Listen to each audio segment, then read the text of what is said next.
മുതലപ്പുഴയിൽ ബോട്ടപകടത്തിൽ മരിച്ചവരുടെ കുടുംബാംഗങ്ങൾക്ക് സർക്കാർ ധനസഹായവും ജോലിയും വാഗ്ദാനം ചെയ്തിട്ട് ജോലിയോ ധനസഹായമോ നൽകാതെ പറഞ്ഞു പറ്റിച്ചുവെന്നാരോപിച്ച് മരിച്ചവരുടെ കുടുംബാംഗങ്ങൾ തിരുവനന്തപുരം പ്രസ് ക്ലബ്ബിൽ പത്രസമ്മേളനം നടത്തുകയുണ്ടായി. ആനുകൂല്യങ്ങൾ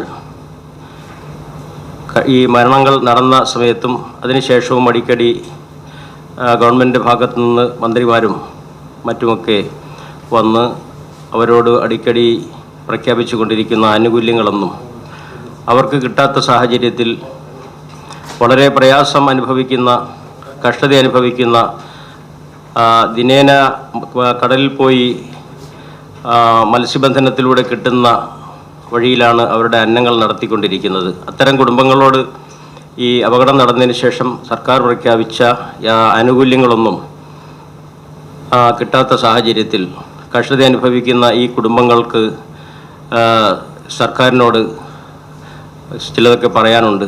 അതുതന്നെ വെൽഫെയർ പാർട്ടി തിരുവനന്തപുരം ജില്ലാ കമ്മിറ്റി ആണ് ഈ വിഷയങ്ങൾ കണ്ടെത്തുകയും അവരെ ചേർത്ത് പിടിക്കാനും ഇവരുടെ ഈ വിഷയങ്ങൾ പൊതുസമൂഹത്തിൽ സർക്കാരിനോടും ഒക്കെ പറയുന്നതിന് വേണ്ടിയിട്ടുള്ള സാഹചര്യങ്ങൾ ഒരുക്കിയിരിക്കുന്നത്. അതുകൊണ്ടാണ് ഇന്ന് ഈ പ്രസ് ക്ലബ്ബിൽ ഈ സമ്മേളനം വിളിച്ചു കൂട്ടിയിരിക്കുന്നത്.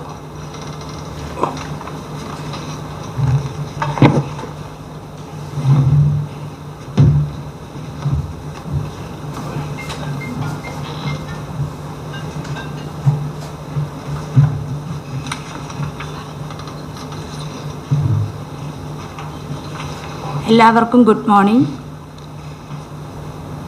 ഞാൻ തിരുവനന്തപുരം പെരുമാതുറ മുതലപ്പുഴയിൽ ബോട്ട് അപകടത്തിൽ 4 പേര് മരണപ്പെട്ടതിലുള്ള ഒരു കുടുംബത്തിലെ അംഗമാണ്. എൻ്റെ പേര് മലാഷ കുഞ്ഞുമോൻ. എനിക്ക് ബഹുമാനപ്പെട്ട ഗവൺമെൻറ്റിനോടാണ് ഈ പരാതി സമർപ്പിക്കേണ്ടത്. മുതലപ്പുഴയിൽ മരണപ്പെട്ട 4 പേരുടെ മരണങ്ങളും വളരെ ദയനീയമായിരുന്നു. ഞങ്ങളുടെ കുടുംബങ്ങൾ സന്ദർശിച്ച എല്ലാ വ്യക്തികൾക്കും അത് വ്യക്തമായി ബോധ്യപ്പെട്ടതുമാണ്. അത് വന്ന് ബോധ്യപ്പെട്ട വ്യക്തികൾ എന്തുകൊണ്ട് ഞങ്ങളെ മറന്നു എന്ന് ചോദിച്ചാൽ എനിക്കറിയില്ല. ഞങ്ങൾക്കൊരുപാട് വാഗ്ദാനങ്ങൾ നൽകി, ഞങ്ങളുടെ വേദനയിൽ കൂടുതൽ പങ്കുചേർന്നു. എന്നിട്ടും ഞങ്ങളെ മറന്നു. കാരണം ഈ ജൂലൈ 10 ഒരു വർഷമായി. ഇന്ന് ഞങ്ങളുടെ ജീവിതം എങ്ങനെ മുന്നോട്ട് പോകുന്നു, ഞങ്ങളുടെ ഓരോ സാഹചര്യങ്ങൾ, ഞങ്ങളുടെ കുഞ്ഞുങ്ങളുടെ പഠനങ്ങൾ, അതൊന്നും ആരും അന്വേഷിച്ചില്ല. കുറച്ച് നന്മയുള്ള നല്ല സഹോദരങ്ങൾ ഞങ്ങളുടെ വീടുകളിൽ വരികയും ഞങ്ങളുടെ പരാതികൾ കേൾക്കുകയും ചെയ്തതുകൊണ്ടാണ് ഇന്ന് ഇവിടെ ഇരുന്ന് ഈ പരാതി പറയാൻ എനിക്കിടയായത്. ബഹുമാനപ്പെട്ട ഗവൺമെൻറ് ഞങ്ങൾക്ക് നൽകുന്ന വാഗ്ദാനങ്ങൾ ചിലർ ശ്രദ്ധിക്കില്ല. പക്ഷേ അതുമാത്രം പ്രതീക്ഷിച്ച് കണ്ണീരോടെ പ്രാർത്ഥനയോടെ ഓരോ ദിവസങ്ങളും ഞങ്ങൾക്കത് ലഭിക്കണമേ എന്ന് പറഞ്ഞിരിക്കുന്ന ഓരോ കുടുംബങ്ങളുണ്ട്. അങ്ങനത്തെ കുടുംബത്തിലെ അംഗങ്ങളാണ് ഇവിടെ ഇരിക്കുന്നത്. ഇവരെ എങ്ങനെ മറക്കാൻ സാധിക്കുന്നു എന്ന് ചോദിച്ചാൽ എങ്ങനെ സാധിക്കുന്നു എന്ന് നിങ്ങൾ തന്നെ തിരിഞ്ഞു നോക്കണം. കുഞ്ഞുങ്ങളുണ്ട്, അവർക്ക് പഠിക്കണം. സ്കൂൾ തുറന്ന് 1 മാസമായി. അവരുടെ ബുക്കുകളോ അവരുടെ ബാഗുകളോ അവരുടെ മാതാപിതാക്കൾ സന്തോഷത്തോടെ ഇരുന്നപ്പോൾ അവർക്ക് കൊണ്ടുപോയി വാങ്ങിക്കൊടുത്ത സാധനങ്ങളൊന്നും ഇന്ന് ആ കുഞ്ഞുങ്ങൾക്കില്ല. മറ്റുള്ള വീടുകളിന് 5 നോട്ട്ബുക്ക്, 2 പേന, ബാഗുകൾ, അങ്ങനെ ഓരോരുത്തരും വാങ്ങി പഠിക്കേണ്ട അവസ്ഥയാണ് ഇന്ന് ഞങ്ങളുടെ കുഞ്ഞുങ്ങൾക്ക്. അവരുടെ ആഹാര ചെലവുകളും, മരണം നടക്കുന്ന 1 മാസം വരെ എല്ലാ ബന്ധുക്കളും ഞങ്ങളുടെ കൂടെ കാണും. പിന്നെ ഞങ്ങൾ എല്ലാവർക്കും ഒരു ബാധ്യതയാകും. ഞങ്ങളെ ഉപേക്ഷിച്ച് അവർ പോകും. കിടന്നുറങ്ങാൻ ഭവനമില്ലാതെ സഹോദരങ്ങളുടെ വീടുകളിൽ പോകുമ്പോൾ ആദ്യം സ്നേഹത്തോടെ പിടിച്ചണയ്ക്കും. കുറച്ച് നാൾ കഴിയുമ്പോൾ അവർക്കും അത് ബുദ്ധിമുട്ടാകും. ബഹുമാനപ്പെട്ട ഗവൺമെൻറ് ഞങ്ങളുടെ സഹോദരങ്ങൾക്ക് നൽകാമെന്ന് പറഞ്ഞ ഭവനം നൽകണം. എനിക്കൊരു ഭവനമുണ്ട്. ഞാനും എൻ്റെ കുഞ്ഞുങ്ങളും ഉള്ളതിലൊതുങ്ങി സന്തോഷത്തോടെ ആ വീട്ടിൽ കിടന്നുറങ്ങുന്നുണ്ട്. പക്ഷേ എൻ്റെ സഹോദരങ്ങളുടെ അവസ്ഥ അതല്ല. എനിക്കൊരു കുഞ്ഞു ജോലിയുണ്ട്. മാസം 7000 രൂപയാണ് എനിക്ക് ലഭിക്കുന്നത്. പക്ഷേ ഇവരുടെ ഒന്നും അവസ്ഥ അതല്ല. രോഗികളായ അമ്മമാരുണ്ട്.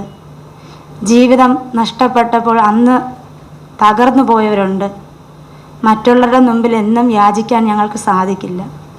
ഞങ്ങളുടെ വേദനകൾ മനസ്സിലാക്കി ഞങ്ങൾക്ക് നൽകാമെന്ന് പറഞ്ഞ വാഗ്ദാനങ്ങൾ പാലിച്ച് അതെല്ലാം നടപ്പിലാക്കി തരണമെന്നാണ് എൻ്റെ പരാതി. ഇത്രയും വിലപ്പെട്ട സമയം ഞങ്ങൾക്ക് വേണ്ടി ചെലവഴിച്ച നിങ്ങൾക്ക് ഓരോരുത്തർക്കും വേണ്ടി ഞാൻ നന്ദി പറയുന്നു.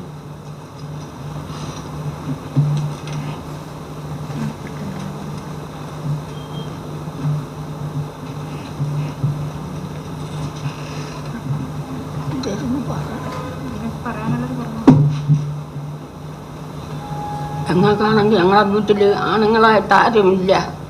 എൻ്റെ ഒരു മൂത്തവൻ 30 വയസ്സായപ്പോൾ മരിച്ച്, രണ്ടാമത്തവൻ കടലിൽ പോയി മരിച്ച്, ഒരു ഭർത്താവുണ്ടായിരുന്നു. ഒരു ചെറിയ മുട്ടായി കടയും വെച്ചുകൊണ്ടിരുന്നത് 1.5 മാസമായി മരിച്ചിട്ട്. ഇപ്പം ആണെന്ന് പറയുന്നവർ ഒരുത്തരും ഞങ്ങളെ വീട്ടിലില്ല. ഈ രണ്ടും അമ്മക്കൊക്കെ കൂടി 4 കുട്ടികളുണ്ട്. അവരെ നോക്കാനോ അവരുടെ ചെലവിനോ അവർക്ക് ആവശ്യങ്ങൾക്കൊന്നും എന്നെ കൊണ്ട് കഴിയില്ല. ഞാനാണെങ്കിൽ ഒരു ക്യാൻസർ രോഗിയും കൂടെയാണ്. ആ ചികിത്സയിലാണ് ഞാനിരിക്കുന്നത്. ആകെ ബുദ്ധിമുട്ട് അനുഭവപ്പെട്ടാണ് ഇന്ന് ഞങ്ങൾ ജീവിക്കുന്നത്.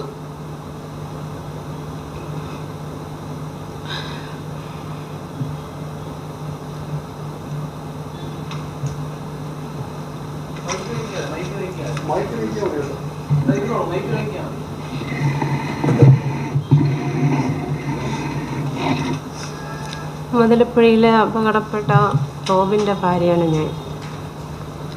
സർക്കാർ തരാമെന്ന് പറഞ്ഞത് വീട്, കൊച്ചിൻ്റെ പഠിത്തം ഇതെല്ലാം തരാമെന്ന് പറഞ്ഞിട്ട് ഇത് കിട്ടിയില്ല. ഇതൊക്കെ പ്രതീക്ഷിച്ചാണ് ഞങ്ങളുടെ ജീവിതം മുന്നോട്ട് പോയിക്കൊണ്ടിരിക്കുന്നത്. 1 വർഷമായി ഞങ്ങളെങ്ങനെ ജീവിക്കുന്നത് പോലും ഒന്നും നോക്കുന്നില്ല ആരും. ഞങ്ങളെങ്ങനെയാണ് കഴിയുന്നത് പോലും നോക്കുന്നില്ല. സാമ്പത്തികമായിട്ട് ഞങ്ങൾക്ക് എല്ലാ ബുദ്ധിമുട്ടും ഇതൊക്കെ എല്ലാം ഉണ്ട്. എനിക്കൊരു ജോലി പോലും ഇല്ലാതെയാണ് ഞാൻ കഴിഞ്ഞുകൊണ്ടിരിക്കുന്നത്. അമ്മ കച്ചവടത്തിന് പോകുന്നതുകൊണ്ട് ഞങ്ങളുടെ ജീവിതം മുന്നോട്ട് പോയിക്കൊണ്ടിരിക്കുന്നു. പിന്നെ എനിക്കൊരു ചേച്ചി ഉള്ളതാണ് എൻ്റെ സഹായം ചെയ്യുന്നത്. അല്ലാതെ കൂടെ പുറപ്പായിട്ട് വേറെ ആണുങ്ങളാരുമില്ല. എൻ്റെ പപ്പയില്ല, പപ്പയും മരിച്ച് ഞങ്ങൾ നോക്കാൻ ആരുമില്ല.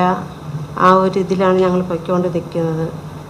അതുകൊണ്ട് ഞങ്ങൾക്ക് തരാമെന്ന് പറഞ്ഞത് ഞങ്ങൾക്ക് കിട്ടണം. പിന്നെ ഈ വേദിയിലൊന്ന് സംസാരിക്കുന്ന ആദ്യമായിട്ടാണ്. അതിൻ്റെ ഒരു ഇതെനിക്കുണ്ട്. എനിക്കറിയത്തില്ല, ആരും അങ്ങനെ സംസാരിച്ചിട്ടില്ല. വിദ്യാഭ്യാസമില്ല. ഞങ്ങളുടെ അമ്മയൊന്നും ഞങ്ങളെ പഠിപ്പിച്ചിട്ടില്ല. ഞങ്ങളുടെ കുട്ടിക്കെങ്കിലും ഞങ്ങൾ വിദ്യാഭ്യാസം കൊടുക്കണം എന്നുള്ള രീതിയിലാണ് ഇവിടെ വന്നിരുന്ന് ഞങ്ങൾ സംസാരിക്കുന്നത്. ഞങ്ങളുടെ കൊച്ചുങ്ങൾക്ക് പഠിപ്പിക്കണം, അതിൻ്റേതായ ഇത് ഞങ്ങൾക്ക് കിട്ടണം എന്നുള്ള രീതിയിൽ സംസാരിക്കുന്നത്.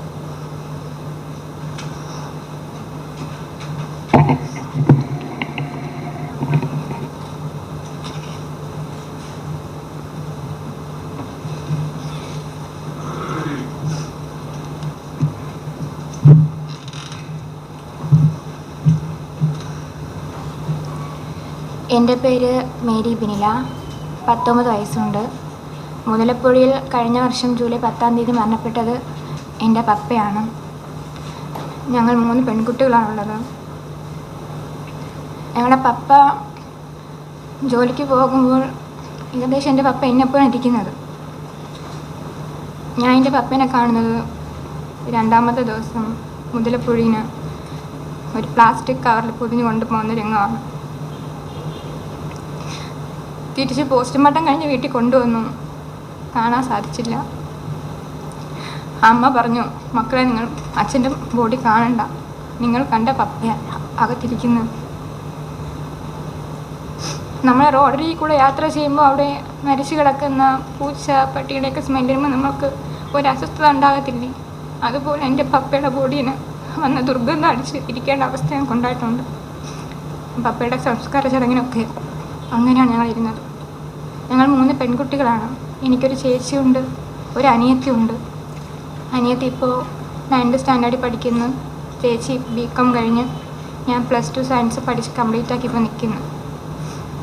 ഫിഷറീസ് മന്ത്രി നമ്മുടെ വീട്ടിൽ വന്നപ്പോൾ ഞങ്ങളുടെ വീട്ടിലെ സാഹചര്യങ്ങളൊക്കെ കണ്ടിട്ട് ഒരുപാട് വാഗ്ദാനങ്ങളും ഞങ്ങൾക്ക് തന്നു. അതിലേറ്റവും പ്രധാനപ്പെട്ടതായി തന്നത് ഞങ്ങളുടെ അമ്മ ഇസ്രയേലിലാണ്, ഇല്ലീഗലായിട്ടാണ് നിൽക്കുന്നത്. അപ്പോൾ അധികം ജോലി കിട്ടാറില്ല. അമ്മ അങ്ങനെ നിൽക്കുന്നതുകൊണ്ടും അച്ഛൻ കടലിൽ പോകുന്നതുകൊണ്ടും ഞങ്ങൾ കഴിഞ്ഞു പോയിക്കൊണ്ടിരുന്നത്. പപ്പ മരിച്ചതിന് ശേഷം അമ്മ ഫിസിക്കലിയും മെൻ്റലിയും ഒരുപാട് തളർന്നാണ് ആ നാട്ടിൽ കഴിയുന്നത്. ഇന്ന് വരെ നാട്ടിൽ വന്നിട്ടില്ല. ഞങ്ങൾക്ക് വീടില്ല. ഞങ്ങൾക്ക് സ്ഥലം എടുത്ത് വീട് വെച്ച് തരാമെന്ന് മന്ത്രി പറഞ്ഞിരുന്നു. അതന്വേഷിച്ച് പിന്നാരും വന്നില്ല. എൻ്റെ ചേച്ചിക്ക് ജോലി കൊടുക്കാമെന്ന് പറഞ്ഞു. അതിൻ്റെ കാര്യം ഒരു തീരുമാനം ഇതുവരെ ആയിട്ടില്ല. എൻ്റെയും എൻ്റെ അനിയത്തിയുടെയും വിദ്യാഭ്യാസത്തിൻ്റെ പല കാര്യങ്ങളും ഏറ്റെടുത്ത് നടത്തുമെന്നും ഞങ്ങൾക്കും ഒരു നിലയിൽ ഞങ്ങൾ എത്തിക്കുമെന്നും ഞങ്ങളുടെ കൈകളിൽ പിടിച്ച് വാഗ്ദാനം ചെയ്തതാണ്. ഞങ്ങളുടെ വീട്ടിൽ വന്നു ഒരുപാട് സ്നേഹത്തോടെ ഞങ്ങളെ ചേർത്ത് പിടിച്ചാണ് എൻ്റെ പപ്പയുടെ വീട്ടിൽ ഞങ്ങളെ കൊണ്ടുപോയി അവിടെ വെച്ച് മീഡിയക്കാരുടെ മുമ്പിലാണ് ഇത് പറഞ്ഞത്. പിന്നെ ഒരുപാട് കാര്യങ്ങൾ, അതുപോലെ ദുരിതാശ്വാസ നിധിയിൽ നിന്നൊക്കെ നമുക്കൊരു 5 lakhs കിട്ടുമെന്ന് പറഞ്ഞിരുന്നു. അത് കിട്ടിയില്ല. സാധാരണ ഒരു ഫിഷർമാൻ ഈ ഫിഷറീസ് ഓഫീസിൽ നിന്ന് അടയ്ക്കുന്ന കുറച്ച് ക്യാഷുണ്ട്. അതെന്തിനാന്ന് വെച്ചാൽ ഇതുപോലെ എന്തെങ്കിലും അപകടം പറ്റി മരിക്കുന്ന വ്യക്തികൾക്ക് ആ സമയത്ത് ഒരു 10 ലക്ഷമായിട്ട് തിരിച്ചു കൊടുക്കും. ആ ക്യാഷ് ഞങ്ങൾക്ക് കിട്ടിയിട്ടുണ്ട്. അല്ലാതെ ഈ പറഞ്ഞ വീടോ വിദ്യാഭ്യാസമോ ജോലിയോ ഈ ദുരിതാശ്വാസ നിധിയിൽ നിന്നുള്ള പൈസയോ ഒന്നും ഞങ്ങൾക്ക് ഇതുവരെയായിട്ടും തന്നിട്ടില്ല. ഒരുപാട് പേര് ഇതുപോലെ അന്വേഷിക്കും, കിട്ടിയോ ഇത് അപ്പോൾ പറയും ഞങ്ങൾ ചെന്ന് അന്വേഷിച്ചിട്ടുണ്ട്, ഇന്ന് ശരിയാവും നാളെ ശരിയാവും പറയാം എന്നല്ലാതെ ഒരു ഇതും ഇന്ന് വരെയായിട്ട് അതിനൊരു തീരുമാനം എടുത്തിട്ടില്ല. ഇത് ഗവൺമെൻറ് കാണുന്നുണ്ടെങ്കിൽ, മന്ത്രിയുടെ ചെവികളിൽ എത്തുന്നുണ്ടെങ്കിൽ ദയവ് ചെയ്ത് ഞങ്ങൾ 3 പെൺമക്കളെങ്കിലും ആലോചിച്ച് ഞങ്ങൾക്ക് തന്ന വാഗ്ദാനങ്ങൾ ഞങ്ങൾക്ക് തരണം. ഞങ്ങൾക്ക് പപ്പയില്ല. ഇത് അപേക്ഷയായിട്ട് കണ്ട് ഞങ്ങൾക്ക് തന്ന അവകാശങ്ങൾ ഞങ്ങൾക്ക് തിരിച്ചു തരണം. വാഗ്ദാനങ്ങൾ തന്നിട്ടുണ്ടെങ്കിൽ നിറവേറ്റണം. എനിക്ക് പറയാനും.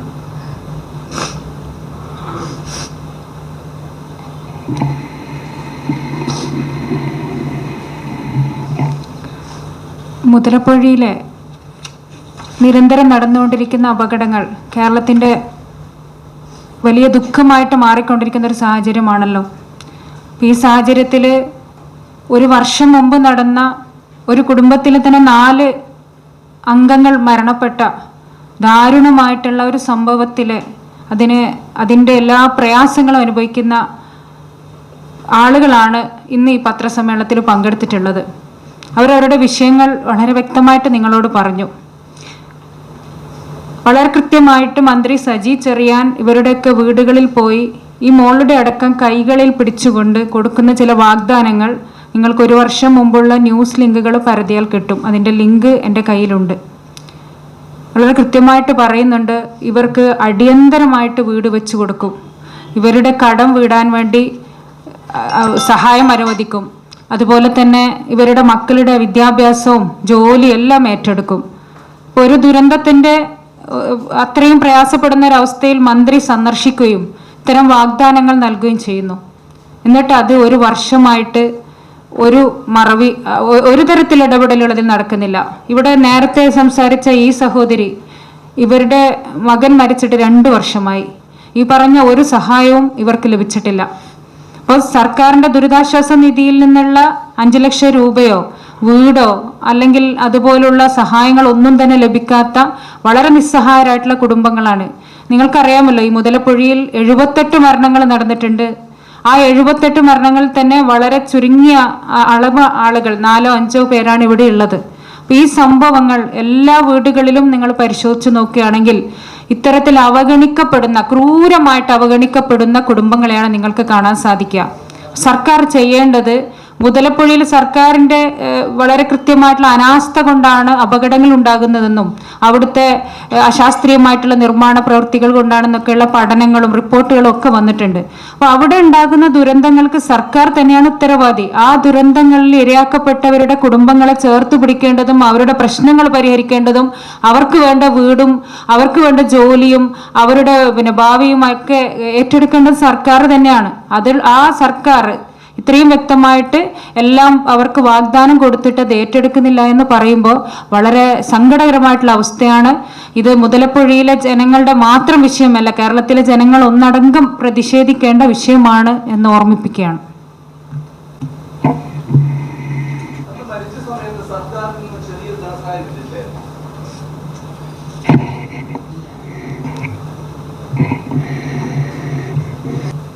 ആ മുതലപ്പുഴയിൽ മരണപ്പെട്ട 4 പേര് മരണപ്പെട്ടതിൽ 2 പേര് അനുജത്തിയുടെയും ചേട്ടത്തിയുടെയും ഭർത്താവാണ്. അതായത് ബിജു ആൻ്റണിയും കുഞ്ഞുമോൻ സിസിലും. ആ മരണത്തിൽ ഞങ്ങൾക്ക് അനാഥരായ 5 കുഞ്ഞുങ്ങളാണ്. അതിൽ 4 പെൺമക്കൾ. പിന്നെ എൻ്റെ മോന് 16 വയസ്സായി.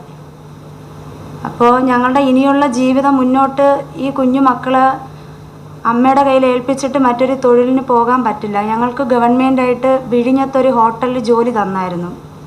അപ്പോൾ ഞങ്ങളുടെ അവിടെ നിന്ന് വിഴിഞ്ഞം വരെ പോകാൻ രാവിലെ 4:45 അല്ലെങ്കിൽ 4:30 ബസ്. തിരിച്ച് ഞങ്ങളുടെ വീട്ടിലെത്തുമ്പോൾ എങ്ങനെയില്ലെങ്കിലും 10 മണി 10:30 കഴിയും. അപ്പം ഞങ്ങൾ ആ ബുദ്ധിമുട്ട് അറിയിച്ചപ്പോൾ അവർ അടുത്ത ജോലി ഞങ്ങൾക്ക് എന്തെങ്കിലും ശരിയാകുമ്പോൾ അറിയിക്കാമെന്ന് പറഞ്ഞായിരുന്നു. പിന്നെ പറഞ്ഞിട്ടില്ല. പിന്നെ ഒരു ദിവസം പറഞ്ഞു, അടുത്തുള്ള ഗവൺമെൻറ് ഹോസ്പിറ്റലിൽ എനിക്ക് ജോലി ശരിയായിട്ടുണ്ട്, വീട്ടിൽ അന്വേഷിച്ച് വന്നപ്പോൾ ആളില്ലാത്തത് കൊണ്ടാണ് തരാത്തത്. അപ്പോൾ ഞാൻ പറഞ്ഞില്ല, ഒരു ചെറിയ ജോലിയുണ്ട്. എൻ്റെ മക്കൾ പഠിക്കുന്ന സ്കൂളിൽ ഞാൻ KG സെക്ഷനിൽ ഹെൽപ്പറായിട്ട് ജോലി ചെയ്യുമ്പോൾ എനിക്ക് 7,000 രൂപ കിട്ടുന്നുണ്ട്. ഇന്ന് അതാണ് എൻ്റെ ഏക ആശ്രയം. അപ്പോൾ ഇങ്ങനെ പറഞ്ഞതുകൊണ്ട് ഞാൻ 4 മാസം ഇനി ആരെങ്കിലും അന്വേഷിച്ച് വരുമെന്ന് പറഞ്ഞ് ആ ജോലിക്ക് പോകാതെ വീട്ടിൽ വെയിറ്റ് ചെയ്തു. അങ്ങനെ വീണ്ടും ഞാൻ ഫിഷറീസ് ഓഫീസുകളിൽ അന്വേഷിച്ചപ്പോൾ പറഞ്ഞു, അത് ശരിയായത് സത്യമാണ്, പക്ഷേ ഏതെങ്കിലും നല്ല നേതാക്കന്മാർ, പാർട്ടിയിലുള്ള നേതാക്കന്മാരെ കൊണ്ടുപോയി സംസാരിച്ചാൽ ആ ജോലി ലഭിക്കും. ആരെയാണ് കാണേണ്ടതെന്ന് വ്യക്തമായി പറഞ്ഞില്ല. ആരുടെ അടുത്താണ് ഞങ്ങൾ ആശ്രയിക്കേണ്ടതെന്ന് അറിയാത്തതുകൊണ്ട് ഞാൻ മുന്നോട്ട് പോയില്ല. കാരണം എല്ലാം പെൺകുട്ടികളാണ്, സഹായത്തിന് മറ്റാരുമില്ല. അപ്പം നമുക്കിങ്ങനെ എന്തെങ്കിലും ഒരു ജോലി വാഗ്ദാനം ചെയ്തിട്ടുണ്ടെങ്കിൽ അത് വ്യക്തമായി ഞങ്ങളുടെ കൈകളിലല്ലേ എത്തേണ്ടത്. അല്ലെങ്കിൽ ഞങ്ങൾക്ക് തരാൻ നിങ്ങൾ മനസ്സ് കാണിക്കുകയാണെങ്കിൽ ഇന്ന ആളിന് ഈ ജോലിയാണ് എന്ന് പറഞ്ഞ് അത് നമ്മുടെ വീടുകളിൽ അറിയിക്കണം, അല്ലെങ്കിൽ ഞങ്ങളുടെ ഫോൺ ചെയ്ത് ഞങ്ങളെ അറിയിക്കണം. അല്ലാതെ രാഷ്ട്രീയക്കാരെ പോയി കണ്ടാൽ ജോലി കിട്ടും എന്ന് പറയുന്നത് വളരെ ബുദ്ധിമുട്ടുള്ള കാര്യമാണ്.